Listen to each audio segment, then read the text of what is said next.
Hello, and welcome to another episode of Earth911's Sustainability in Your Ear. I'm Mitch Ratcliffe. It's good to be back with you folks.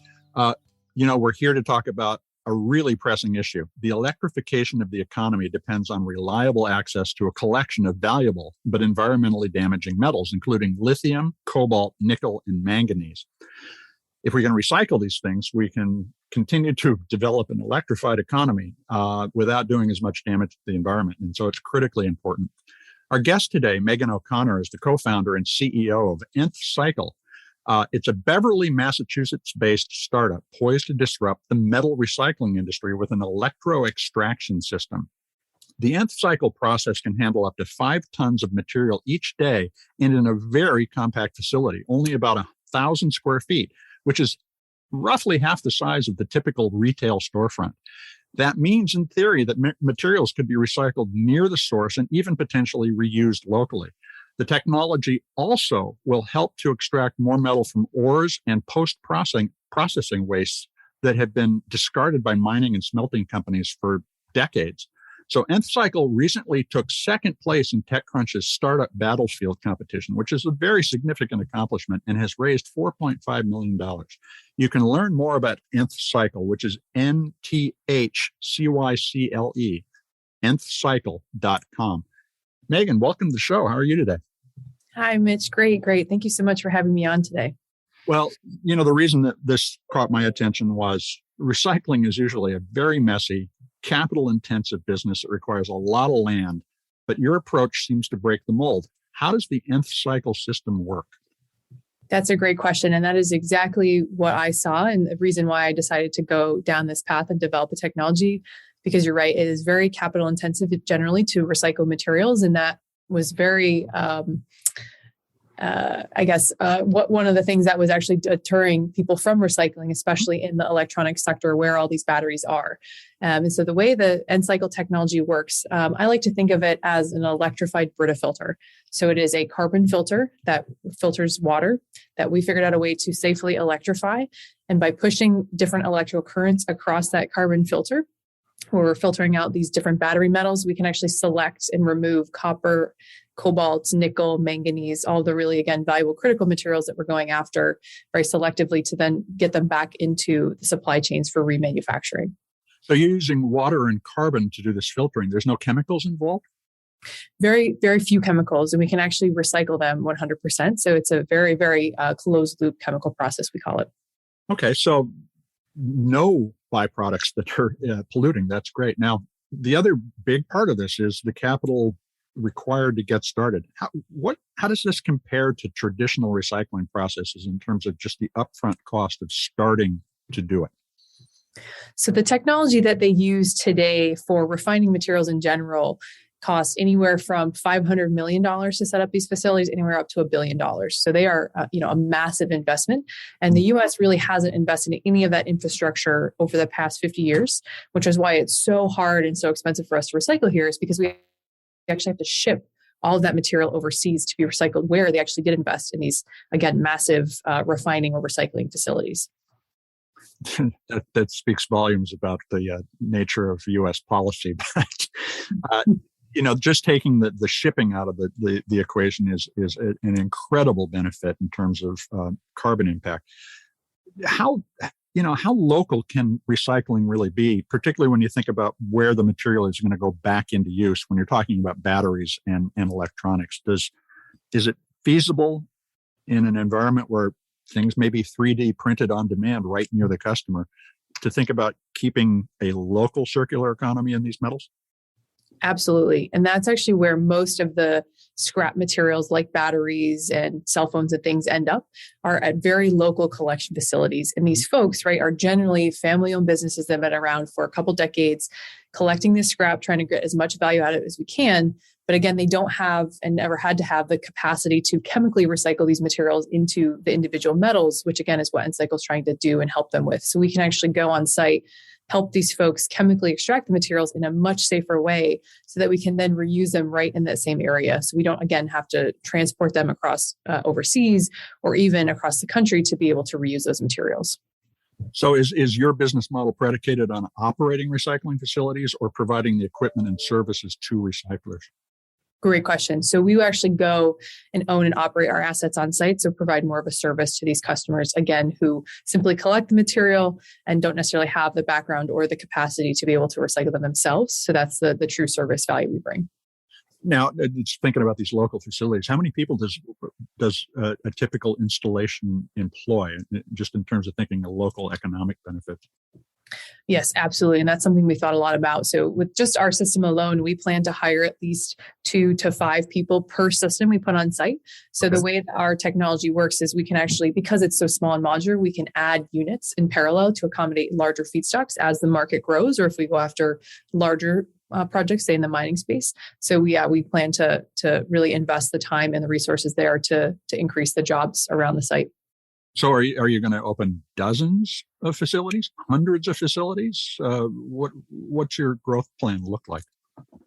Yes, over the next couple of years, targeting up to 100 different recycling facilities, and then going after some of the larger mining projects. So again, really trying to tap into as many of the natural resources we have here, but in a safe, cost-effective way. So trying to significantly reduce the carbon footprint that current mining and refining techniques have today, to try and access all the cobalt and nickel that we have here. Because unfortunately, even if we're able to recycle all of the scrap that's available in the States, it would still only provide us with about 10% of the total projected demand for cobalt and nickel. So we still have to find alternative resources for the cobalt and nickel to meet our electrification goals by 2030, 2040. So this is interesting in terms of thinking about our infrastructure. You've got this disruptive, close to the edge process, but we have an infrastructure designed around, while it is distributed, centralized collection locations that often use very antiquated processes. So, for instance, there was a new EU research report this week out about recycling lithium batteries. And the point was made that most cars get shredded with the system, the whole car gets shredded, where the battery should be extracted so that it can actually be recycled beforehand. So do we need to rethink how we collect electronics and disassemble them before we, especially when you get to cars, before we can really implement local recycling at scale? Absolutely. And that is one of the things that I think a lot of companies in this space are looking at now, is how do we effectively get these batteries and other types of scrap into a place where we can recycle them, and it can still be distributed. But right, like you said, we need to be able to figure out how to dismantle them much more efficiently, because right now, the most cost intensive part of the process is actually in the disassembly. So just think about when these folks get an EV pack back, there's literally a person in, head to toe, personal protective gear, dismantling this battery. It takes them, a whole 8-hour shift to dismantle one pack. So you can imagine when like thousands, if not hundreds of thousands of these packs are coming off the road in 2030, 2040, right? It's just not feasible. And so we need to develop and really push resources into figuring out exactly what you said of how to dismantle and collect these safely. And so those are the folks that we're currently working with too at a larger scale, is, really helping them think through that strategy. This really underscores the point that there is an immense economy in local processing that has yet to emerge. Now, the small footprint, the physical footprint of your system makes it a lot easier and less expensive to create these local circular economies. Can this technology be easily co-located at a transfer station, for instance, a municipal transfer station where people are dropping this material, and then you could direct it to your facility? So we thought about that. We don't have any near-term projects in that space, but have thought about different partners we could bring who could help us collect that material locally and just transfer it to a place where then we could tackle it and chemically process that into new battery materials. So as we rethink our infrastructure, do you recommend that local governments think about looking at projects like what we're talking about, a hyper-local metal recycling process location? Absolutely. Absolutely. I think it could definitely be feasible for a lot of the cities, right? And if you think about even the future of just not EVs, but also sort of the e-mobility space with all the scooters and things out there now. A lot of those are already hyper local, right? I mean, these companies go into specific towns, specific cities, and then the battery packs last, maybe 2 years at best. So they have a much shorter lifetime than when you think about what an EV is projected to last. And so just in that space alone, there's been a lot of thought and strategy around how do we keep those materials local, keep that circular economy, right there so that we can directly reuse these materials, say into a new scooter or into some other type of battery that can go right back into that same town and make it a much more sustainable process overall. So a moment ago, you mentioned that we really only have about 10% of the available or needed material out there. Is it possible that we could start to mine our landfills for these materials? Because we've dumped so many batteries and other things into the ground over the past 60, 70 years, well, more than that. Are we sitting on, so to speak, a gold mine of recyclable material? Yes, I like to think of it as urban mining, right? I mean, we're going into and trying to find all these valuable materials in products because there's actually a much higher grade of materials in, scrap materials than what you'd see in raw ore, right? In raw ore, you maybe have 1% of valuable metal in all this dirt and rock. Whereas in a battery, for example, there's 20 to 30% of super valuable material that's in there, yes, like you said, that are in landfills. So yes, I think we could go in, and even just over the past 5 years, right, there's been more lithium-ion batteries that have come out of consumers' hands. And right, a lot of states don't have the regulation to say that e-waste has to be recycled. So it does end up in a landfill. So yes, I do think that there's a lot of potential in a lot of the different landfills around different states. So the other question that occurs to me as I think about that shortage of material in the first place is, should we be thinking about creating national policy to import e-waste from other locations instead of what we've been doing for a long time, which is sending it overseas? It's an interesting question. So a lot of the development work that needs to be done here before we can, I think, even answer that question is can we stand up the infrastructure to process our own e-waste? Because like you said, the practice that we've had over the past several decades is simply exporting it over to Asia or India. So it's definitely a big issue that people are thinking about. And I think we have the resources that we need here. Again, we have the cobalt, copper ore bodies. We have the nickel ore bodies. We just really haven't been able to access them because it's such a low grade of material and traditional mining processes are so hazardous. We really haven't been able to tap into those resources. So I think we have them here in North America and really need to figure out our waste management strategy moving forward to continue to keep those minerals in circulation. So do you envision potential partnerships with electronics firms, EV and battery manufacturers as a way to create their own circular economy in materials? Absolutely. And those are the partner facilities we're talking to now, right? The auto OEMs, the big electronics manufacturers, they are really looking forward to being able to fully recycle all their materials. And I think a lot of the thought that is going into it now is how do we track these materials through their life, right? How do we, say, Ford or GM, right? How do they know where their packs end up at their end of life so that they can get that material back? And so I think they're working with a lot of us across that value chain to really help them sort of drive their strategy moving forward. Do you think that could also entail something like a deposit system on the recyclable components of your car, for instance? I do. Yes. I think that's one of the strategies they're thinking about moving forward. And I know there are companies today that are thinking about that very near term, actually. Interesting. Now, I wanted to ask just a couple of practical questions about the process because they're interesting terms. And one of them is black mass, which is a product of the battery recycling process. What is it and what can you do with it? Great question. So black mass, it's a very generic but just like something from Star Trek, oh no, here comes the black mass. It sounds like a scary term, but really, it is a black mass. It looks like black powder. So the folks who recycle batteries, and I'm using air quotes right now, in the United States and within North America in general, take batteries and they shred them down. So they pull out, say, the copper, the aluminum, the plastics, and they're left with the active material. So it's really a mixture of the cathode and the anode. And the anode, right, is graphite or carbon. So that's why it's a black material that you see. So it contains all the really valuable materials. And that's actually what Nth Cycle takes into our processes. We take that black mass, which again is generically seen as a waste product today, and we pull out all those valuable materials as individual products so that they can be then sold back into the supply chains. So as you apply different currents to your filter, you can pull different materials out. That's right. Interesting. Now, the other question is, how do you potentially exploit all of that or leftover ore and mine processing tailings from smelters and so forth? Uh, is that another major source that we could dig into in order to provide all that cobalt and manganese, for instance? Absolutely. So on average, there's about 30% of valuable materials that are left in these waste or tailings ponds, as they call them, around mining processing facilities that the upfront process couldn't pull out at the time. So their yields were only about 70%. So 30% of that material is just left for waste, and they sit in these very hazardous, sort of leach ponds. And they're extremely hazardous, and actually the mine companies are looking for ways to sort of clean these up because they pay a lot of the fees to try and maintain them as is. And so if we can access those tailings ponds and retrieve the sort of leftover materials, that's a huge source for our supply chains.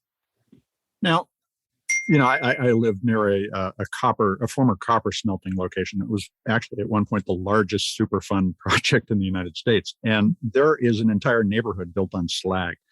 Is that slag something that we should think about digging into too? Yes, I think all of those different types of waste materials have a ton of those critical materials that we could go after, and we could help clean them up in the process.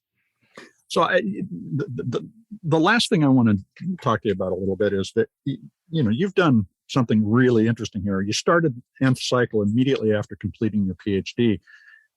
But of course, you've been exposed to a lot of other problems. I'm just wondering what other opportunities have you seen that you think people should be thinking about? I could ask it as, what would you do next? But maybe you'll focus on Nth Cycle forever. What other problems should people be attacking if they're looking for a business opportunity? Oh, that's a great question. So I think we touched on this earlier, is right in the disassembly of all of these big, and what is still phrased as is e-waste, right? If we think about EV packs coming off the road or any type of large industrial equipment that is going to become electrified, right? All of these are massive battery packs, and there's really no automated way to disassemble them, right? Because all the recyclers, even Nth Cycle, right? We need them in the form of black mass to be able to process them. We can't just take big packs out of cars and dump them right into our system. And so if anyone out there is even thinking about this space, it is a phenomenal space to be in. I think there's really little, if to no innovation right now, at least that I have seen or come across. So an automated process, and there are some big electronics companies that are working on this, but for smaller things like cell phones, there's really nobody thinking about how to automatically disassemble a pack into the different components that can be much more easily recycled. So these are going to be good paying jobs too. One of the things we've learned as we've done research around the world about recycling is that societies with trash pickers are extremely efficient. But of course, they're societies with trash pickers, which is not a good fit for U.S. culture. But we're talking about an entirely new layer of recovery work that sounds like it can pay $20, $30 an hour. Is that a realistic assessment? Yes, absolutely. And even not only on the scrap recycling side and really and growing that market, but also on the mining side, right? I feel like the U.S. has fallen severely behind in that aspect as well, or less that market as well. And I think there are really great paying jobs if we can figure out a way to sustainably mine all the materials that we have here. Again, not using the very antiquated processes we talked about earlier, but right, those mines alone could provide, thousands of jobs and high paying jobs at that. Well, this is a really encouraging conversation, I got to say. A lot of opportunity here, and particularly at the local level. I want to thank you very much, Megan, for taking time to talk with us today. Yes, thank you, Mitch. This was great. We've been talking with Megan O'Connor. She's the co-founder and CEO of Nth Cycle, and you can learn more about Nth Cycle, which is NTHCYCLE, nthcycle.com. This is a really interesting discussion in the context of what can we do to recreate our local economies, not just in terms of what we can do to transition to electrification. The whole notion of a circular economy is missing a step right now, and that step is taking stuff apart and making sure it gets to the right processors. And there's an immense amount of value in that role in the economy, as Megan pointed out. So if you're thinking about what you could do, whether as a business or just as a job, look at the recycling industry in a new light, because everything is about to change. We hope you'll take a few minutes to share this podcast and other Earth 911 podcasts with your friends. Get them thinking about changing the world too. And we will be back soon with another innovator interview. In the meantime, I'm Mitch Ratcliffe, your host. I've loved spending time with you. I know this podcast will be coming out right around Podgiving, Thanksgiving. And I thank all of you for your attention over the course of the past 3 years as we have produced more than 250 of these conversations. This is Earth 911 Sustainability in Your Ear. I'm Mitch Ratcliffe. Take care of yourself, take care of one another, and let's all take care of our beautiful planet as we move into 2022. We'll be back soon.